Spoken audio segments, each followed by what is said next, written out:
배우고 이루는 스스로 캠프, 베이스 캠프. 친구들, 안녕하세요.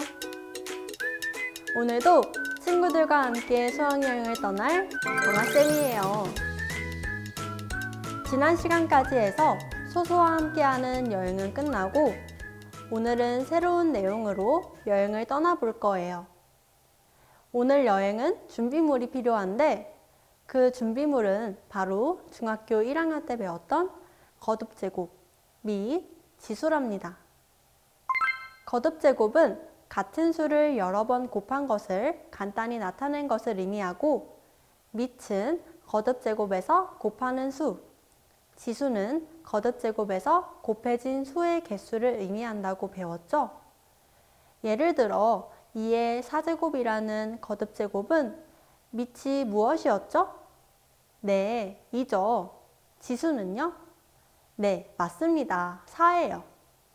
여러분, 준비물을 잘 챙겼다면 이번 시간에도 정아쌤을 믿고 힘차게 수학여행을 떠나볼까요? 오늘 공부할 내용은 거듭제곱과 거듭제곱끼리 곱하거나 나누는 등 계산을 해서 식을 간단히 나타내는 방법에 대해 배울 거예요. 지수법칙이라는 법칙을 사용하면 깔끔하게 문제를 해결할 수 있어요. 이 법칙이 어려울까봐 겁이 난다고요? 어렵지 않습니다. 자신감을 가지고 차근차근 공부해 봅시다. 그럼 지금부터 핵심 콕콕! 거듭제곱의 곱셈에 관한 지수법칙을 알아봅시다. 거듭제곱과 거듭제곱을 곱하는 경우입니다. a는 0이 아니고 m과 n이 자연수일 때 a의 m제곱 곱하기 a의 n제곱은 a의 m 더하기 n제곱입니다. 즉, 밑이 같은 거듭제곱의 곱은 밑은 그대로 두고 지수는 각 지수들을 더해주면 됩니다. 예를 들어 2의 제곱 곱하기 2의 세제곱은 밑 2는 그대로 두고 지수 2와 3을 더하여 2의 5제곱이 됩니다. 왜 지수를 더하기만 하면 되는지 궁금하죠? 2의 제곱 곱하기 2의 세제곱으로 설명하면 2의 제곱은 2를 2번 곱한 것이고 2의 세제곱은 2를 3번 곱한 것입니다. 따라서 2가 2 더하기 3, 총 5번 곱해져 있는 것이고 2의 5제곱이 됩니다. 더하는 이유가 한눈에 보이나요? 이번에는 거듭제곱에 관한 지수법칙을 알아봅시다. 거듭제곱을 또 거듭제곱하는 형태입니다. a가 0이 아니고 m과 n이 자연수일 때 a의 m제곱의 n제곱은 a, mn제곱입니다. 여러분, mn은 m 곱하기 n이라는 뜻인 거 기억하죠?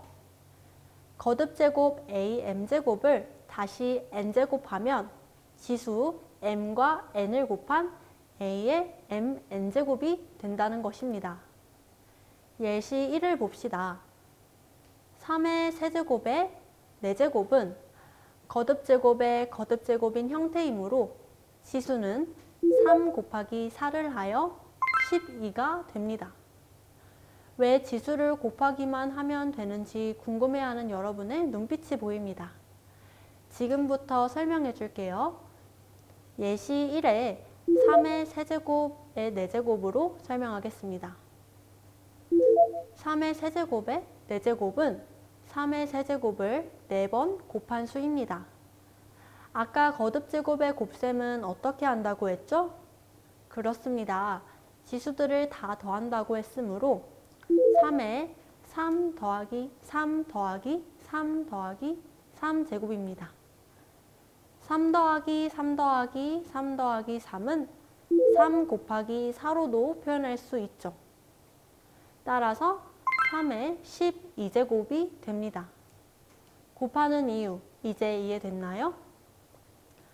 3의 세제곱의 4제곱 말고 여러분들이 또 다른 거듭제곱의 거듭제곱을 예로 들어 선생님처럼 식을 풀어나간다면 지수를 곱해야 한다는 것을 다시 한번 깨달을 수 있을 거예요. 거듭제곱의 곱셈과 거듭제곱의 거듭제곱이 혼합된 식을 간단하게 해봅시다. x의 3제곱의 5제곱 곱하기 x의 7제곱의 제곱에서 일단 거듭제곱의 거듭제곱부터 각각 해결하면 x의 3제곱의 5제곱은 지수 3 곱하기 5를 해서 x의 15제곱이 되고 x의 7제곱의 제곱은 7 곱하기 2 해서 x의 14제곱이 됩니다. x의 15제곱 곱하기 x의 14제곱은 지수 15 더하기 14를 해서 x의 29제곱이 됩니다. 이번에는 거듭제곱의 나눗셈에 관한 지수법칙을 알아봅시다. 거듭제곱의 나눗셈에 관한 지수법칙은 세 가지 경우로 나누어집니다. a가 0이 아니고 m과 n이 자연수일 때 m이 n보다 크면 a의 m제곱 나누기 a의 n제곱은 a의 n-n제곱입니다. 앞에 있는 지수 m에서 뒤에 있는 지수 n을 빼면 되죠. m이 n과 같을 때 a m제곱 나누기 a n제곱은 1입니다. 나눠지는 수와 나누는 수가 같으므로 1이 되는 것과 같은 논리죠. m이 n보다 작으면 a의 m제곱 나누기 a의 n제곱은 a의 n-m 제곱분의 1이 됩니다. 조금 복잡해 보이지만 예시를 보면서 이해해 봅시다. 예시 1번 2의 5제곱 나누기 2의 제곱은 앞에 있는 지수가 뒤에 있는 지수보다 크므로 앞에 지수 5에서 뒤에 지수 2를 빼면 됩니다. 2의 세제곱이 되죠. 풀어서 설명하면 2의 5제곱 나누기 2의 제곱은 2의 제곱분의 2의 5제곱이므로 분모는 2를 2번 곱한 수이고 분자는 2를 5번 곱한 수입니다. 분자, 분모를 약분하면 2가 2개씩 없어지고 2 곱하기 2 곱하기 2가 됩니다. 2가 곱해진 개수가 5-2가 되었고 최종적으로 2의 세제곱이 됩니다. 예시 2번 3의 4제곱 나누기 3의 7제곱은 앞에 있는 지수가 뒤에 있는 지수보다 작으므로 공식에 따르면 3의 7-4제곱분의 1입니다. 즉 3의 세제곱분의 1이 되는데 그 이유를 알아봅시다. 3의 4제곱 나누기 3의 7제곱은 3의 7제곱분의 3의 4제곱이므로 분모는 3을 7번 곱한 수고 분자는 3을 4번 곱한 수입니다.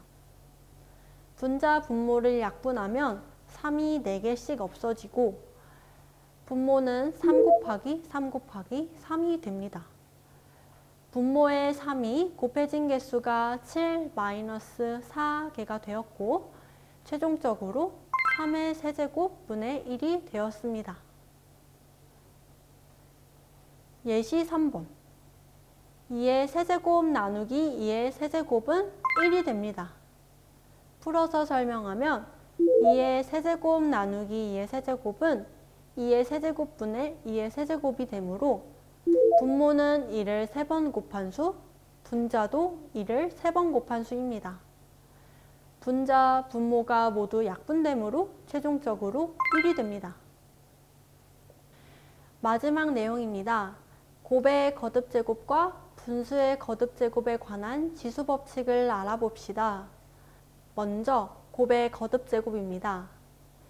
a는 0이 아니고 n이 자연수일 때 a, b의 n제곱은 a의 n제곱, b의 n제곱입니다. 즉 a, b를 곱한 값의 n제곱은 각각을 n제곱해서 곱한 것과 같습니다. 그 이유는 AB의 n제곱은 AB를 n번 곱한 형태인데 곱하는 순서는 상관없으니 A를 n번 먼저 곱하고 그 다음 B를 n번 곱하는 것과 같습니다. 즉 A의 n제곱, B의 n제곱이 됩니다. 분수의 거듭제곱을 봅시다. 분수 B분의 A의 n제곱은 B의 n제곱분의 A의 n제곱이 됩니다. 그 이유를 살펴보면 분수 B분의 A의 n제곱은 B분의 A를 n번 곱한 형태이고 분자는 분자끼리, 분모는 분모끼리 곱하면 분자는 A를 n번 곱한 것이고 분모는 B를 n번 곱한 것입니다. 즉 B의 n제곱분의 A의 n제곱이 되죠. 예시 1번 문제를 풀어봅시다. 3A의 제곱은 3과 A의 곱을 제곱하는 것입니다. 그러면 3제곱과 A제곱을 곱하는 것과 같고 3제곱을 계산하여 더 간단히 나타내면 9A제곱이 됩니다. 예시 2번 문제는 분수 Y제곱분의 X의 세제곱이고 지수법칙을 적용하면 Y제곱의 세제곱분의 X세제곱입니다. 분모에 있는 거듭제곱의 거듭제곱을 풀어주면 정답은 Y의 6제곱분의 X의 세제곱입니다. 그럼 우리 이제 배운 내용을 문제를 풀면서 확인해 볼까요? 너의 실력을 보여줘. 실력 따지기. 첫 번째 문제. 다음 네모 안에 알맞은 수를 써넣으시오. 지수법칙만 잘 기억하면 쉽게 해결할 수 있는 문제입니다. 1번. 첫 번째 네모는 계산값이 B의 8제곱인 걸 보면 알 수 있죠? 첫 번째 네모와 4의 곱이 8이어야 하므로 첫 번째 네모의 값은 2입니다. 두 번째 네모는 A의 세제곱에 4제곱을 하면 됩니다. 3 곱하기 4는 12이죠. 2번. 첫 번째 네모는 A의 8제곱인 것을 보면 알 수 있습니다. 첫 번째 네모와 2를 곱하면 8이므로 첫 번째 네모는 4. 두 번째 네모는 B의 제곱에 제곱을 계산하면 되므로 B의 4제곱, 즉 4입니다. 두 번째 문제를 풀어봅시다. 다음 식을 간단히 하시오. 1번. 마이너스 5x 4제곱의 제곱은 곱의 거듭제곱입니다. 괄호 안을 마이너스 5와 x 4제곱의 곱으로 보고 지수법칙을 활용하여 마이너스 5의 제곱 곱하기 x의 4제곱의 제곱으로 나타냅니다. 마이너스 5의 제곱은 25이고 x의 4제곱의 제곱은 x의 8제곱이므로 정답은 25x 8제곱입니다. 2번. 분수 y의 4제곱분의 마이너스 2x 제곱의 세제곱은 분수의 거듭제곱입니다.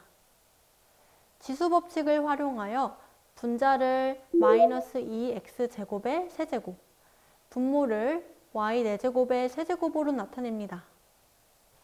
분자는 다시 곱의 거듭제곱으로 생각하여 마이너스 2의 세제곱 곱하기 x 제곱의 세제곱으로 풀 수 있고 분모는 y의 12제곱입니다. 분자마저 간단히 계산해주면 마이너스 8x 6제곱입니다. 정답은 마이너스 y의 12제곱 분의 8x 6제곱이 되죠. 여러분, 오늘은 지수법칙 4가지를 배웠습니다. 각 경우마다 지수가 어떻게 계산되는지 잘 기억해 놓아야 해요. 그리고 이유도 모르는 채 암기하는 것보다 왜 그 지수법칙이 성립하는지 이유까지 알면 더 기억하기 쉬워지겠죠? 남은 실력 따지기 문제도 꼭 풀어보면서 오늘 내용 복습해 보길 바래요. 다음 시간에 만나요. 안녕. 배우고 이루는 스스로 캠프, 베이스 캠프.